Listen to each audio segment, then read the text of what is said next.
qui même pourrait être le plus grand. Et le Seigneur, à qui rien ne pouvait échapper, les retrouve et leur dit, celui qui veut être le plus grand dans le royaume de Dieu, qu'il soit le plus petit. Ils étaient préoccupés de ce qu'ils feraient dans le royaume de Dieu, mais le Seigneur va leur dire, c'est pas tout cela. L'essentiel, c'est d'y entrer. C'est d'y entrer. Si vous ne vous convertissez et ne devenez comme des petits-enfants, vous n'entrerez pas dans le royaume de Dieu. Le Seigneur était formel. Vous savez, l'amour de Dieu, lui, est net et formel. Alors nous allons reprendre notre étude en lisant dans Luc chapitre 17. Chapitre 17 de l'Évangile selon Luc. Nous lirons au verset 20. Chapitre 17, verset 20. Les pharisiens demandèrent à Jésus quand viendrait le royaume de Dieu. Il leur répondit, le royaume de Dieu ne vient pas de manière à frapper les regards. On ne dira point, il est ici ou il est là, car voici le royaume de Dieu est au milieu de vous.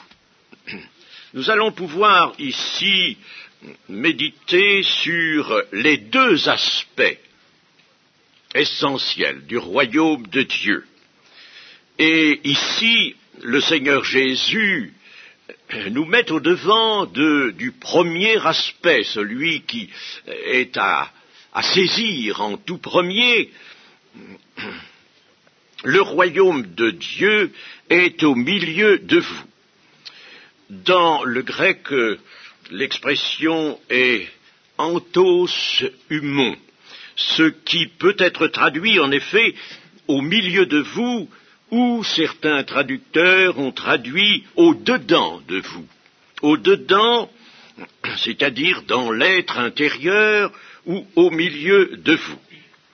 Le royaume de Dieu ou le royaume des cieux, c'est-à-dire le royaume qui tient tout des cieux.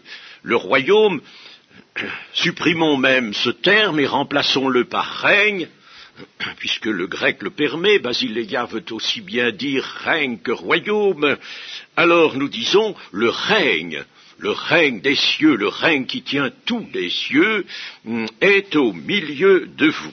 C'est une parole importante et essentielle. En somme, au-dedans de vous, cela donne, en la personne de Jésus, au milieu de vous, plutôt, c'est en la personne de Jésus qui est là devant vous, au milieu de vous, ou dans le groupe de Jésus et de ses disciples. Le royaume des cieux, le royaume de Dieu est là. Voilà comment il se manifeste actuellement. Et puis alors, dans la seconde acception, au milieu de vous, cela donne, ce règne est établi à l'intérieur de ceux qui croient en moi, qui croient en Jésus-Christ.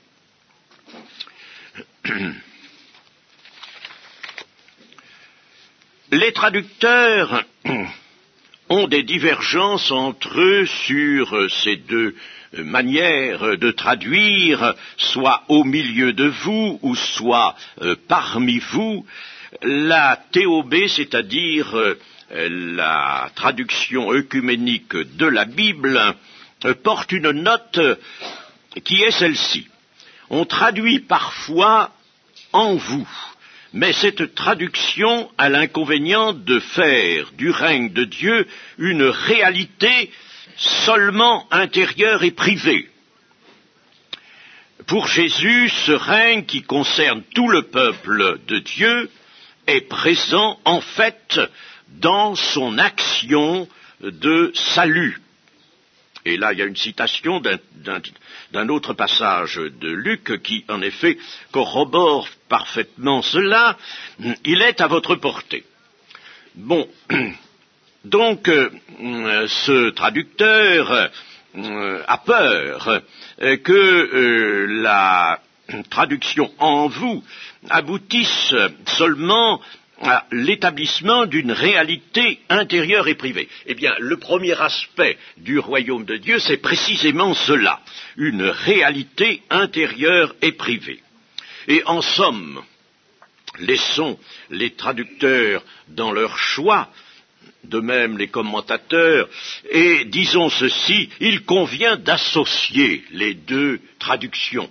Ce n'est pas le seul endroit où nous voyons que deux sens possibles, deux portées possibles d'un texte, loin de s'exclure, s'associent, se conjuguent. Au contraire, il est quelquefois bon de les recueillir toutes deux. On a même des textes bibliques desquels on peut fort bien retirer trois sens, trois portées, quelquefois même quatre, sans qu'elles s'excluent entre elles. Le texte biblique nous permet de méditer souvent très au loin de la lettre même. Le Seigneur est au milieu de nous ou en nous. Christ est le royaume de Dieu venu en chair. L'Évangile établit ce royaume de Dieu, et pourquoi il est dit que l'Évangile est une puissance de Dieu pour quiconque croit.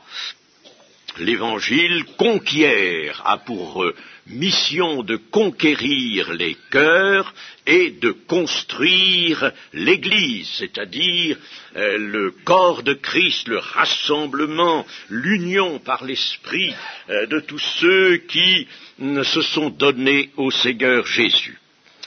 Les pharisiens, en posant leurs questions, montraient qu'ils étaient désireux de voir s'instaurer le royaume de Dieu sur la terre d'Israël. Ils n'étaient pas les seuls, même les apôtres partageaient ce désir.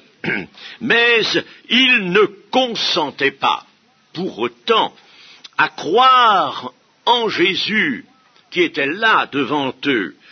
Et donc, ils ne voulaient pas s'ouvrir à la réalité spirituelle et présente du royaume de Dieu. Il voulait voir. Ça a été souvent la cause des égarements, même dans l'Église, vouloir voir. Pourtant, nous sommes bien instruits que nous sommes dans une marche selon la foi. Actuellement, c'est la foi qui est le moyen universel dans l'Église, la foi et non la vue. Paul dit, nous marchons par la foi et non par la vue.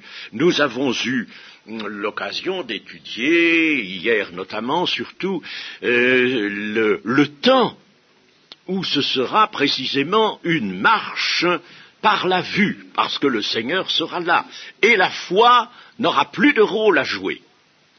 L'apôtre Paul nous dit bien dans 1 Corinthiens 13 que la foi et l'espérance, l'espérance et l'amour, ce sont trois choses importantes, magnifiques, qui constituent maintenant une chaîne précieuse, mais la foi et l'espérance disparaîtront, il ne restera que l'amour en effet.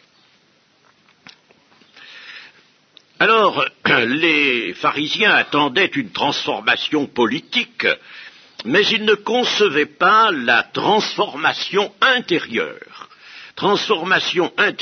qui était indispensable, nécessaire, et qui devait venir en premier, et cela, ils ne le concevaient pas faute d'humilité et de foi. Le Seigneur ne pouvait pas dire aux pharisiens que le royaume de Dieu était en eux. il était au milieu d'eux, pour eux, c'était la seule acception possible. Et il est certain que l'intention du Seigneur Jésus était donc bien celle-là. Le royaume de Dieu est au milieu de vous. Le même travers peut fort bien se rencontrer dans les rangs de la chrétienté. Parce que souvent, nous disons avec facilité et avec enthousiasme oui au règne du Christ, au bonheur annoncé, mais nous disons non à la possession intérieure du royaume et en sa réalité spirituelle. Nous disons non, c'est une façon d'exprimer les choses, c'est-à-dire nous sommes moins prompts, moins portés à cela. Et c'est quelque chose qui constitue un avertissement, car nous devons veiller à ça. Actuellement, il faut fortifier, consolider la présence, la possession intérieure du règne des cieux, Remplaçons l'expression royaume de Dieu, elle convient mieux au royaume qui viendra d'une façon concrète dans le temps, qui se verra, qui établira ses structures sur la terre. Mais maintenant, il s'agit essentiellement d'un règne des cieux, du règne. Il faut que le règne des cieux soit en nous. Je vous expliquerai un peu plus loin ce qu'il faut entendre vraiment par là. Nous disons quelquefois non à une vie qui d'ores et déjà soit celle du règne à venir. Le règne à venir doit déjà être établi dans le cœur des chrétiens. C'est ça, la réalité chrétienne. Il doit être établi là. Et si l'on ne vit pas la parole de Dieu, l'on n'est pas fondé à espérer les joies du royaume à venir. Jésus lui-même est le roi. Il est le roi et il est le royaume de Dieu. Il est le royaume, comme il est la vérité, comme il est la vie, comme il est la parole de Dieu. Il est le royaume de Dieu. Le recevoir, en recevant l'Évangile, c'est recevoir le royaume de Dieu. Si donc nous recevons Jésus-Christ, et nous savons que c'est là, je ne dirais pas la démarche chrétienne, mais je dirais le mystère chrétien. Le mystère, le précieux mystère chrétien, l'action de la foi, c'est de saisir et de prendre Jésus. Tout est là. Laissons tout cet enrobage qui nous vient ou des traditions, ou de la pensée des hommes qui se complaisent surtout dans le domaine des idées, mais qui ne regardent pas le fait, la réalité, la vérité. La vérité, c'est cela, c'est que notre foi saisisse Jésus-Christ et nous permettre de vivre dans une relation personnelle, intime, vivante avec lui. Notre foi a un grand objet, un premier grand objet, c'est la personne du Seigneur. Le salut, c'est une personne.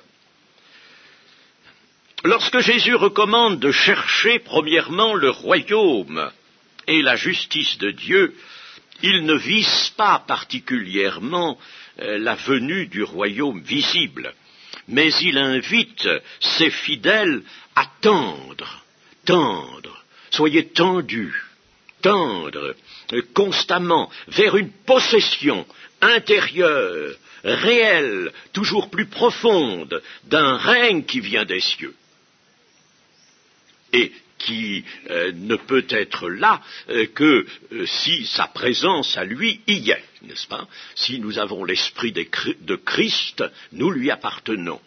Et alors, c'est alors que le règne qui vient des cieux s'établit dans les cœurs. Ce règne apporte la justice de Dieu, il apporte la justice. Nous pensons souvent à la justification, très bien, parce que c'est vrai que la conversion à Jésus-Christ a pour magnifique et heureux résultat cette justification. Le pardon des péchés est un fondement, une base irremplaçable, et il apporte la sanctification de l'esprit, il apporte la justification. Mais nous pensons souvent moins à cette justice de Dieu.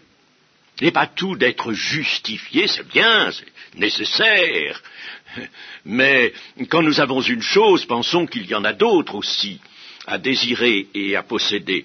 Alors, ensuite, c'est la justice de Dieu qu'il faut rechercher. Il faut tendre vers la justice. Et si nous tendons vers la justice, dans cette parole que j'évoque, le Seigneur nous montre que nous tendrons vers le royaume, c'est-à-dire vers ce règne qui tient tout des cieux.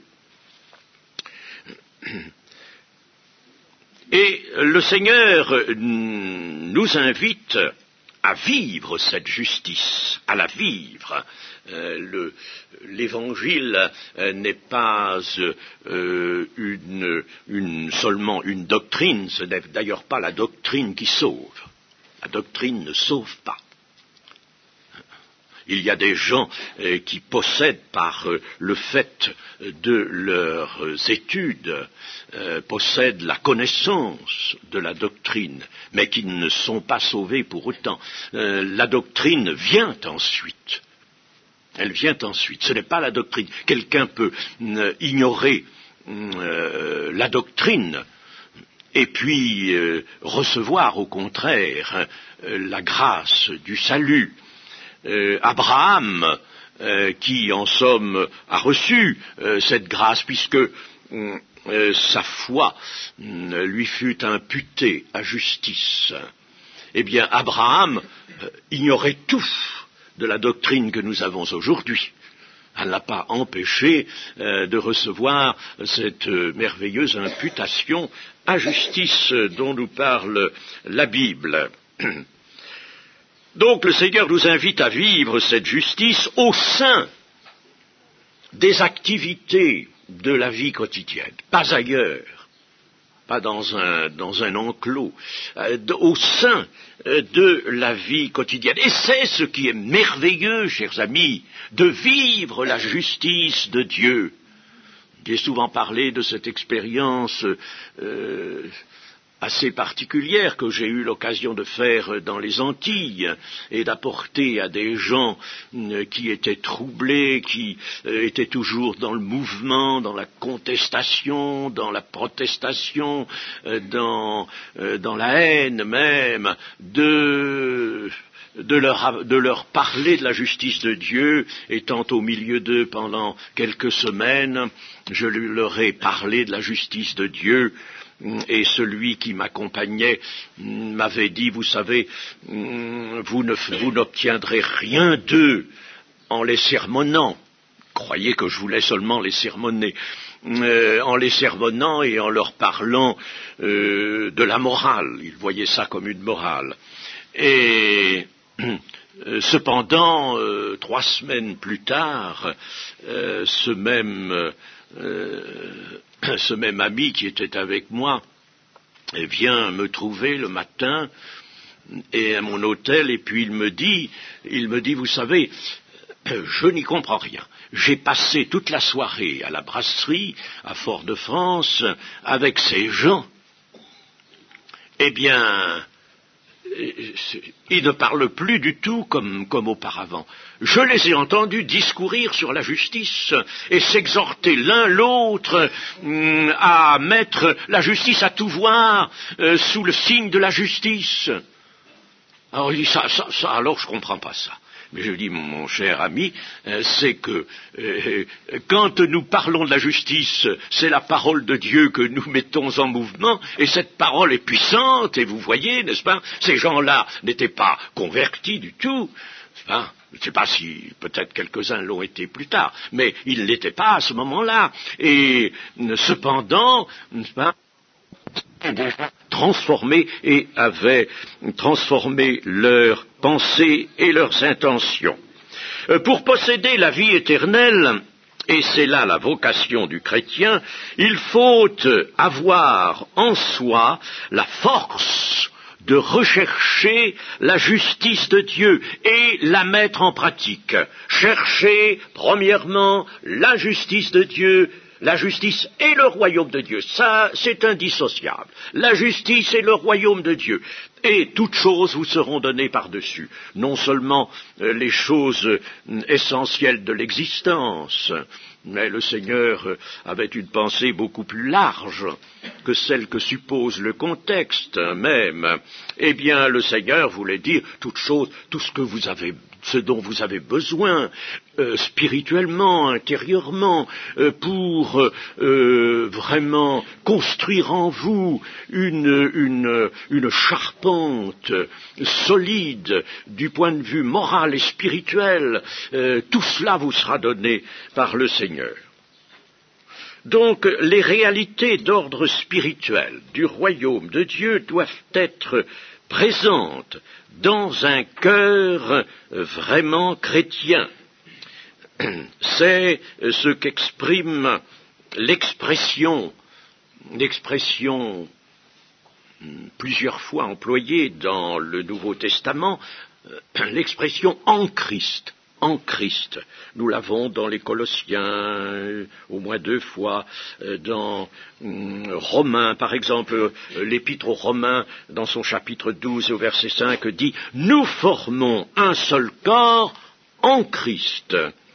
Et puis, dans 2 Corinthiens 5, 17, « Si quelqu'un est en Christ, il est une nouvelle créature. » Comprenons bien l'impérieuse nécessité d'avoir en nous, en notre cœur, les puissances du monde à venir. C'est une expression que nous trouvons dans l'Épître aux Hébreux, les puissances du monde à venir. Il y a un monde à venir, il y aura un royaume. Ça, c'est le deuxième grand aspect, l'aspect eschatologique du royaume de Dieu.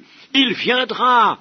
Nous l'avons suffisamment vu dans les textes ces jours-ci, il s'établira sur la terre, nous voyons comment, nous avons vu ce qui en résulterait, nous avons compris la logique du royaume de Dieu par le moyen des textes bibliques.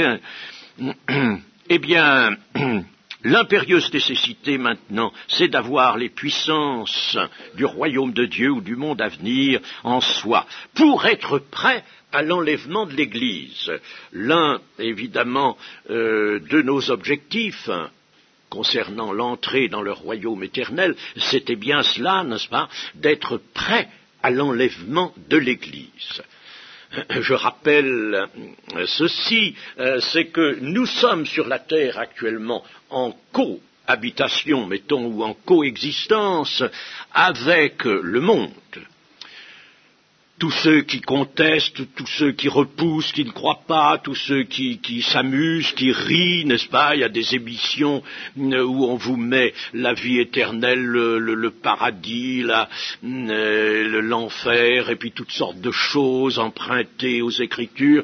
On vous met ça dans une composition pour faire rire surtout, n'est-ce pas? Et pour s'amuser. Bon, eh bien, nous vivons avec tous ces gens-là. Nous vivons avec les gens qui ne veulent pas supporter la contrainte, si je puis dire, ou plus exactement la discipline de la parole de Dieu. Bon, nous vivons ensemble, nous marchons ensemble, comme Paul a navigué ensemble avec tous les passagers et l'équipage de ce fameux bateau qui a fait naufrage. Eh bien, oui, mais cela ne pourra pas durer. Et le monde est en train de s'enfoncer, si on ne le voit pas. Réfléchissons, écoutons, voyons autour de nous, et je pense que nous le comprendrons. Le monde est en train de s'engouffrer, de s'enfoncer, il descend, si vous voulez, et l'Église, elle, ne peut pas continuer cette marche-là, et il est nécessaire qu'à un moment, elle se sépare. Donc, l'Église va vers une autre direction, vers une autre destinée, tandis que le monde suit la destinée, va vers la destinée que son comportement lui prépare. Alors, il y a donc un enlèvement, et il faut être prêt. Ce n'est pas une petite affaire, ce n'est pas quelque chose à négliger, pas quelque chose à laisser dans les mots seulement. C'est quelque chose véritablement qu'il faut saisir dans sa réalité. La vérité, nous ne cessons de le dire, la vérité est concrète. La vérité de Dieu, la vérité qui ne peut pas changer, dans l'idée de vérité, dans les mots même, si l'on va rechercher l'étymologie des termes en hébreu et en grec, l'on voit qu'il y a une idée d'intangibilité, de sécurité. La vérité est inébranlable, c'est la vérité de Dieu. Mais la vérité est concrète. La vérité est faite pour être vécue. Elle ne peut pas rester dans le domaine de l'idée ou de la parole. Un chrétien, disciple de Jésus accompli, a reçu la grâce fondamentale du pardon de ses péchés. Il est né de nouveau. Il est né de nouveau, ou, selon une expression de Jean qui est magnifique, il est né de Dieu. Il est né de Dieu. Il est régénéré pour vivre une vie nouvelle. Il n'est pas né de Dieu et régénéré pour vivre la même vie, pour vivre une vie nouvelle, une vie de résurrection, car la vie à vivre en tant que véritable disciple de Christ est une vie de résurrection. Ce n'est plus l'autre vie.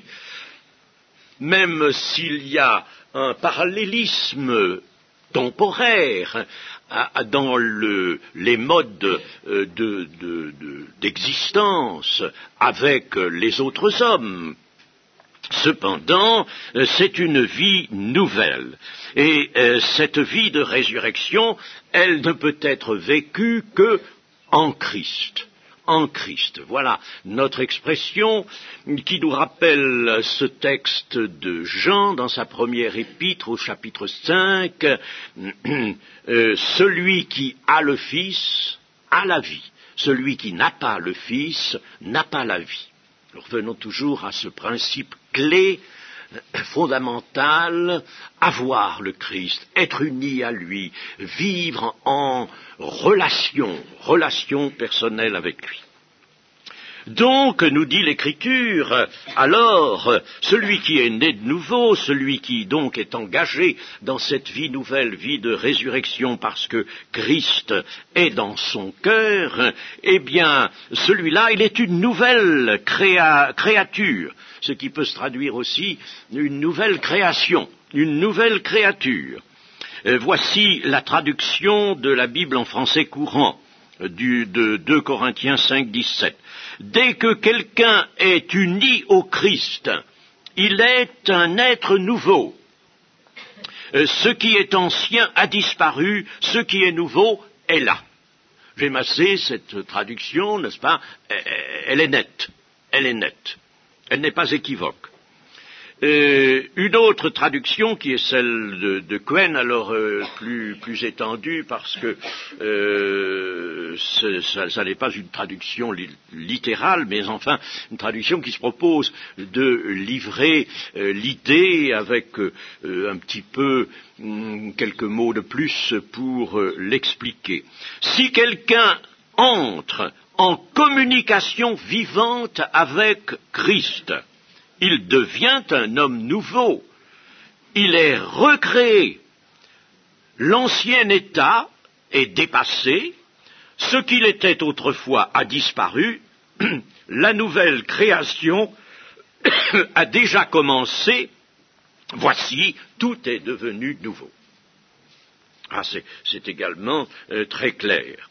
Ce chrétien a donc cessé de vivre la vaine manière de vivre héritée des pères, selon la Bible, et il vit une vie dont les caractéristiques les caractéristiques et la force proviennent de la vie du Christ. Il vit une vie, donc, qui tient tout de la vie du Christ, qui est la vie du Christ.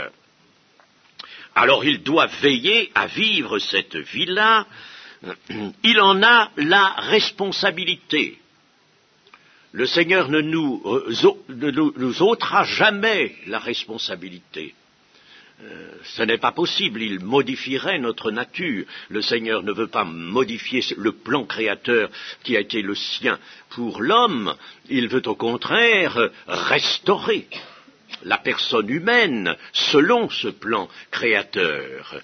Et en conséquence, il ne veut pas aliéner, réduire la liberté de l'homme ou sa responsabilité, ça va ensemble, au contraire, il les confirme. Il nous est bien dit que nous avons été affranchis pour la liberté.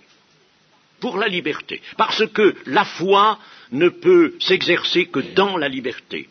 L'amour aussi. L'amour, alors là, comme le Cantique des Cantiques nous le montre, n'est-ce pas? Ne venez pas, n'intervenez pas quand il s'agit de l'amour. L'amour a besoin d'être libre, entièrement libre.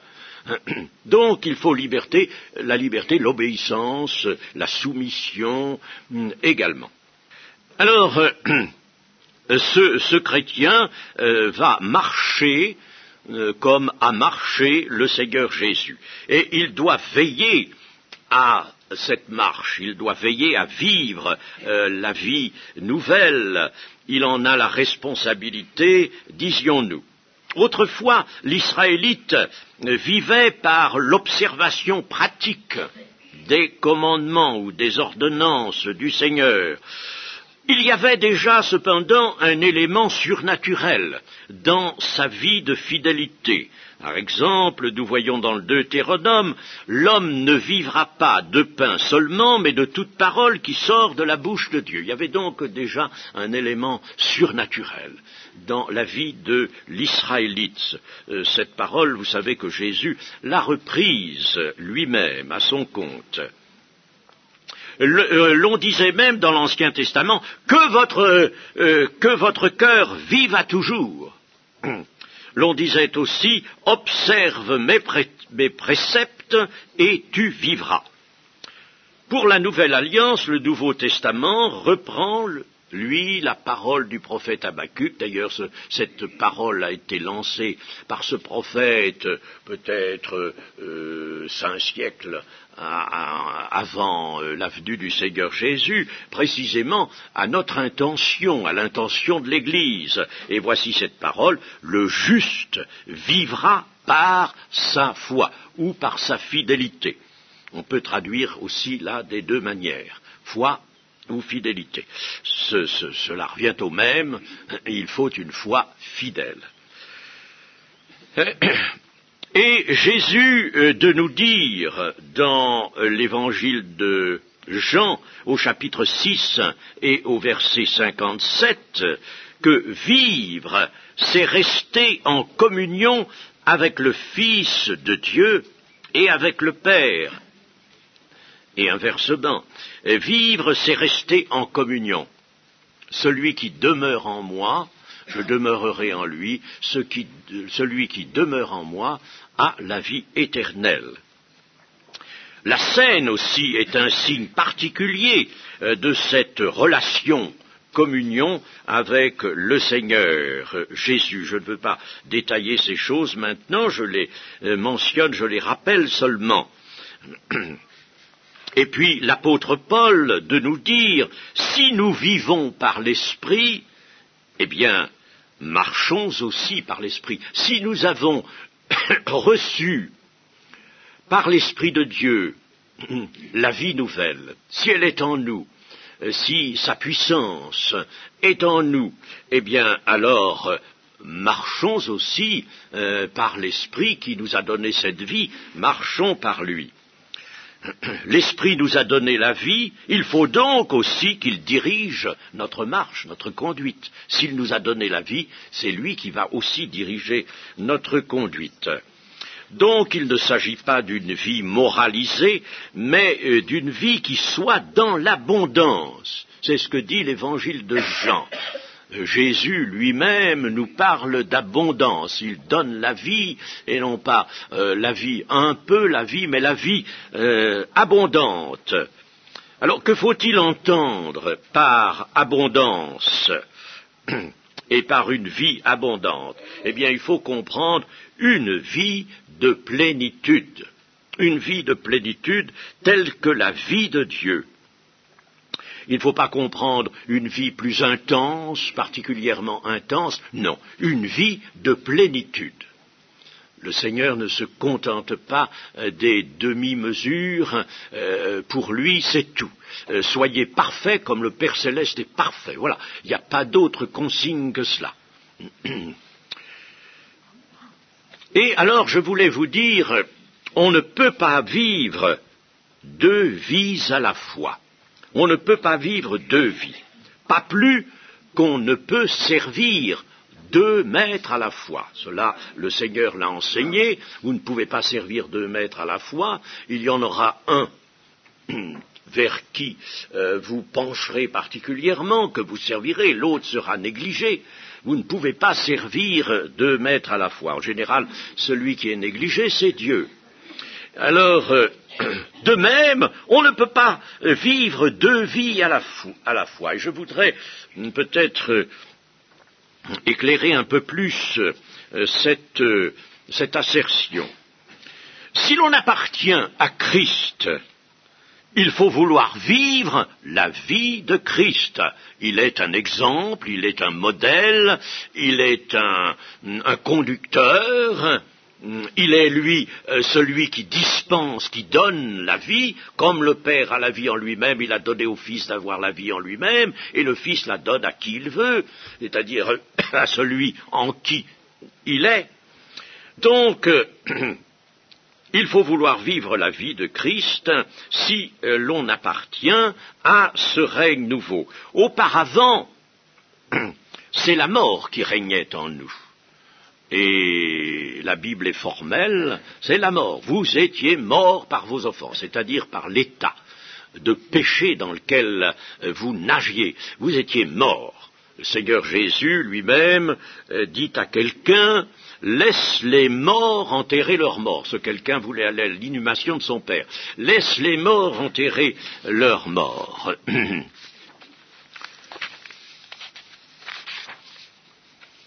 Mais maintenant, ce n'est plus la mort, c'est la vie qui règne. Ou si l'on veut, l'on est entré dans le règne de la vie, par Jésus-Christ, lui seul. En somme, le vrai disciple, il a changé de règne.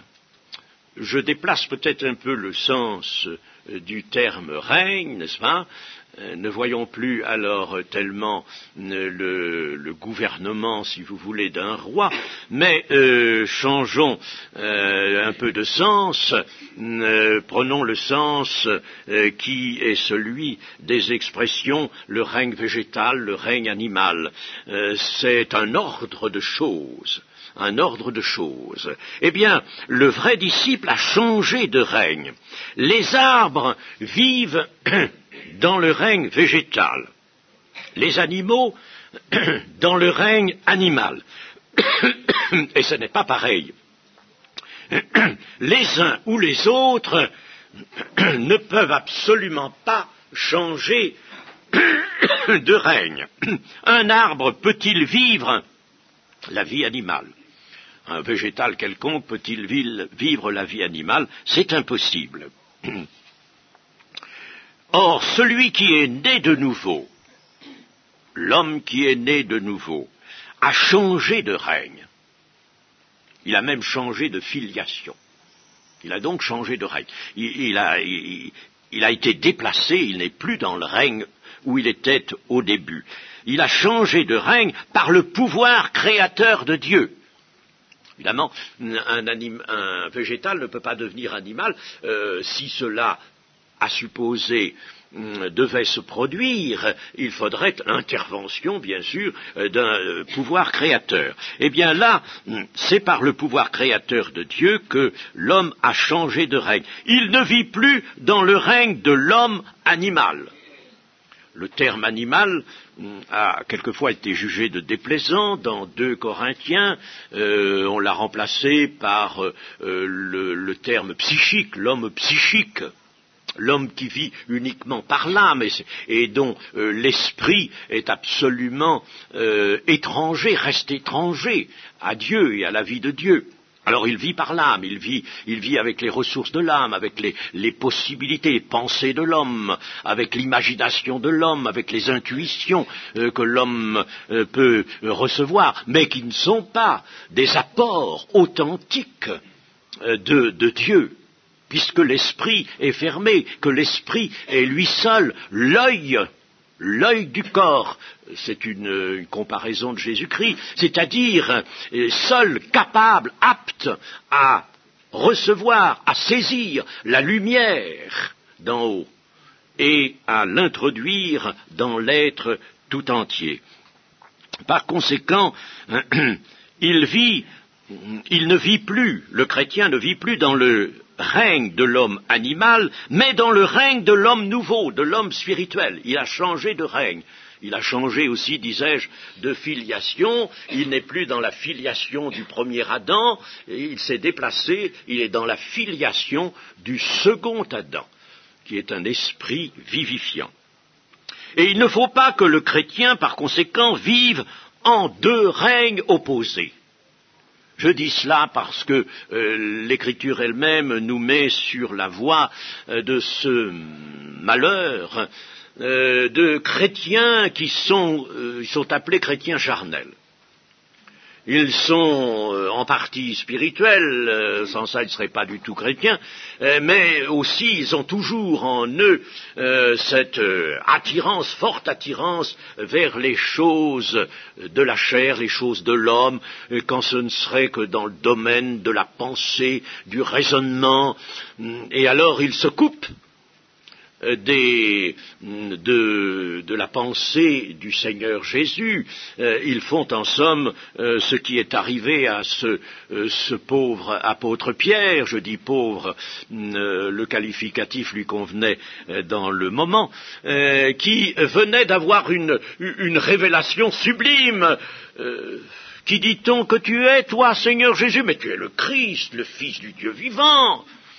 Oh, quelle belle proclamation dans le temps où elle était faite, et le Seigneur Jésus de lui dire, Pierre, c'est pas la chair et le sang, pas l'homme qui t'a fait découvrir ça, pas la chair et le sang qui t'a fait dire ça, c'est mon Père qui est dans les cieux et qui te l'a dit, mon Père. Alors, évidemment, notre apôtre était tout heureux de ça. Quelques minutes après, voilà qu'il entend le Seigneur Jésus parler de sa mort, parler des mauvais traitements qu'on allait lui infliger. Oh, mais alors il est sensible, cet apôtre, à Dieu ne plaise. Seigneur, cela ne t'arrivera pas, voulons pas que ça t'arrive, ça. Voulons pas, c'est l'âme. Oh, l'âme, non, Seigneur, cela ne t'arrivera pas. Mais la parole du Maître est terrible. Arrière de moi, Satan, tu mets en scandale. Tes pensées ne sont pas les pensées de Dieu, ne sont plus les pensées de Dieu, mais les pensées de l'homme. Vous voyez, n'est-ce pas, ce déplacement? Alors, il ne faut pas cela. Il ne faut pas. Il faudrait que nous restions spirituels. Pour cela, il faut beaucoup d'attention, de la foi, naturellement, de l'amour, cela va sans dire, mais également beaucoup d'attention. D'ailleurs, la Bible nous recommande l'attention. Beaucoup d'attention. Donc il ne faut pas que le chrétien vive 2 règnes à la fois. Le règne de l'homme, si vous voulez, qui ne connaît pas Dieu, de l'homme psychique, et le règne de l'homme spirituel. Ce sont 2 règnes différents, opposés. Ça n'est pas possible de les vivre ensemble. Alors il faut se décider. n'est pas seulement une question de décision, mais il y a quand même une décision, n'est-ce pas? La foi se sert de la volonté humaine a son plein emploi dans la vie chrétienne. Eh bien, alors la foi, elle, que veut-elle sous l'empire de l'esprit qui est lui-même illuminé? Eh bien, alors elle veut la volonté de Dieu. Voilà son grand désir, la volonté de Dieu. Notre foi veut se conjuguer, se lier avec la volonté de Dieu. Voilà comment l'homme vivra vraiment le règne nouveau, le règne spirituel, et échappera à cette double vie, la vie dans deux règnes, un pied d'un côté, un pied de l'autre. Il faut qu'il vive en homme spirituel dans le règne nouveau. C'est cela la foi. Vivre selon l'esprit, être conduit par l'esprit de Christ, voilà les expressions par lesquelles il nous est signalé que nous avons à vivre cette vie nouvelle et s'attacher à ces consignes, précieuses consignes-là, voilà la foi.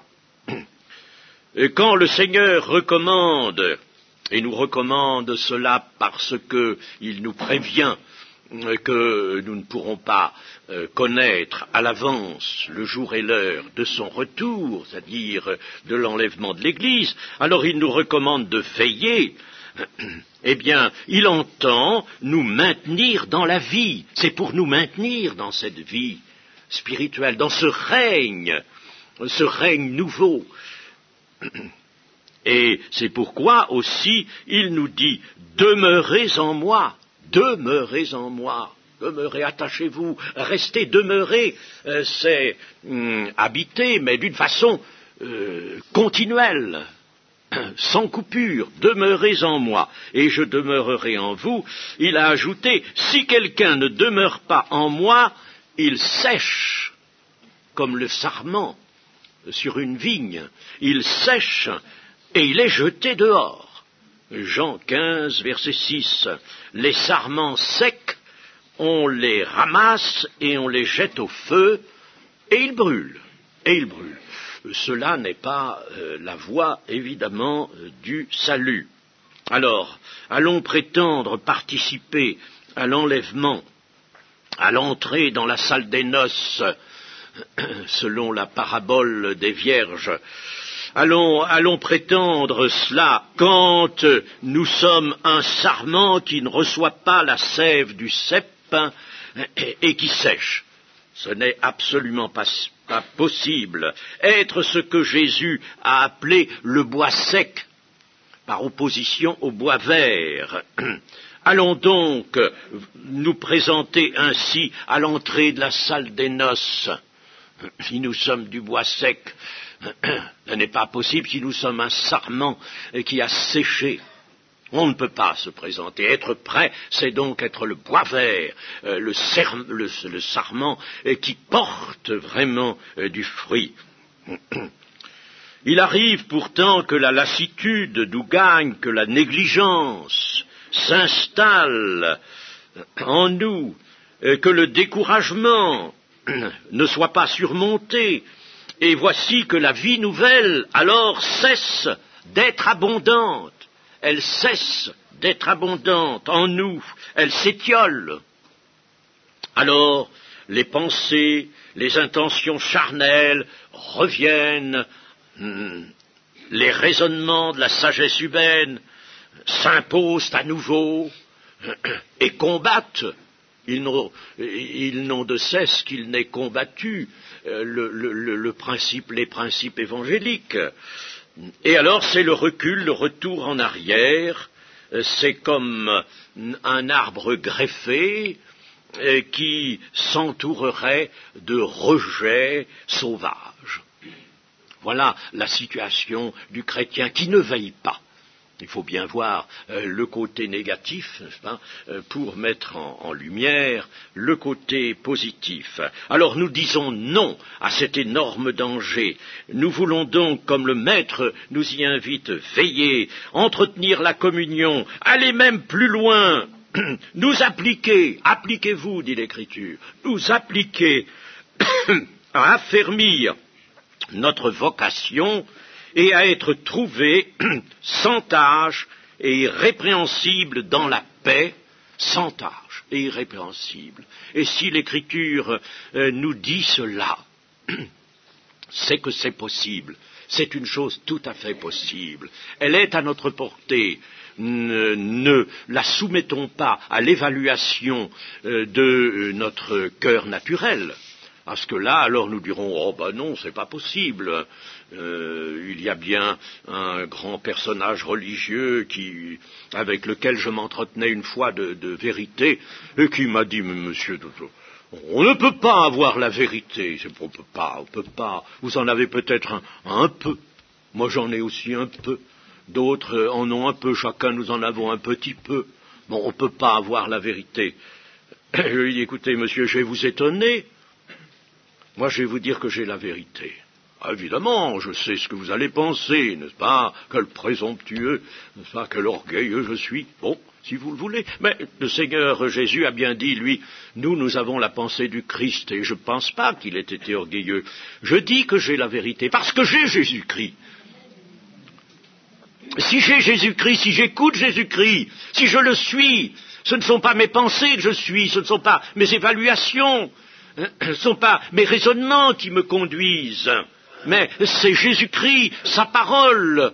Je lui demande de m'ouvrir l'esprit pour toujours mieux pénétrer sa parole. Alors j'ai la vérité. J'ai la vérité. Quand Dieu nous dit quelque chose, n'est-ce pas, et l'appuie par son esprit, c'est bien la vérité que nous avons. C'est pas une demi-vérité, c'est pas une vérité atrophiée. C'est la vérité. Donc c'est possible, et nous pouvons être trouvés sans tâche et irrépréhensibles dans la paix. On a souvent commis une énorme erreur dans la compréhension des textes. On s'est dit quelquefois, moi j'ai cru en Jésus-Christ, j'ai été passé de la mort à la vie, c'est fait, c'est fini. Je l'ai même lu dans un ouvrage. J'ai lu cette forme-là, par exemple, dans l'ouvrage de René Pache sur le retour du Seigneur Jésus. Ce sont des mouches qui font ce bruit. Alors, on a souvent parlé comme ça au passé. Et on dit, je suis sauvé au présent. Au passé, on dit, j'ai cru, j'ai été passé de la mort à la vie, c'est bien, je ne viendrai pas en jugement, je suis sauvé. Cependant, il n'est pas dit, celui qui a cru sera sauvé. Il est dit, celui qui croit. Présent, c'est un présent. La foi est quelque chose qui demeure, qui doit être constant. Comparons la foi en sa nature au sens physique, comme Jésus l'a fait, il a comparé à un œil, une oreille, même au goût, à la saveur, au toucher. Eh bien, ces sens physiques sont innés, ils sont liés au fait que nous avons reçu la vie. Eh bien, de même, la foi est un sens inné qui est lié à l'existence d'un esprit en nous. Je rappelle cette parole. En créant l'homme, Dieu a formé en lui un esprit. Alors, la foi est là. Le moyen de la foi est là. La foi est un sens spirituel, inné. L'œil n'a pas besoin d'une éducation pour voir. L'oreille n'a pas besoin non plus de cette éducation pour entendre. De même la foi, elle reconnaît son objet. La foi reconnaît. Pourquoi certaines personnes qui entendent l'Évangile, ou oui, par témoignage ou par prédication, peu importe, et entendent l'Évangile, immédiatement se sentent saisis. Pourquoi y a-t-il un élan déjà qui s'amorce en elles? Pourquoi ce trouble dans le cœur, un trouble heureux? Pourquoi vont-elles, si elles n'arrêtent pas ce mouvement, si au contraire elles lui laissent sa liberté, pourquoi vont-elles s'attacher au Seigneur Jésus-Christ qui, comme Pierre le dit, qu'elles n'ont jamais vu? Pourquoi cela? Pourquoi vont-elles croire? Pourquoi vont-elles l'aimer? Pourquoi sa parole va-t-elle les rassurer intérieurement et faire naître en eux une joie nouvelle? Pourquoi? Parce que la foi a trouvé son objet. La foi a trouvé son objet. La foi reconnaît son objet. On n'a pas besoin de faire des études sur les religions et de montrer la différence des religions avec le christianisme qui, lui, n'en est pas une. C'est pas la peine. La foi reconnaît son objet. La foi est avide, elle s'empare de la vérité. Qui est son domaine? La vérité, c'est son domaine.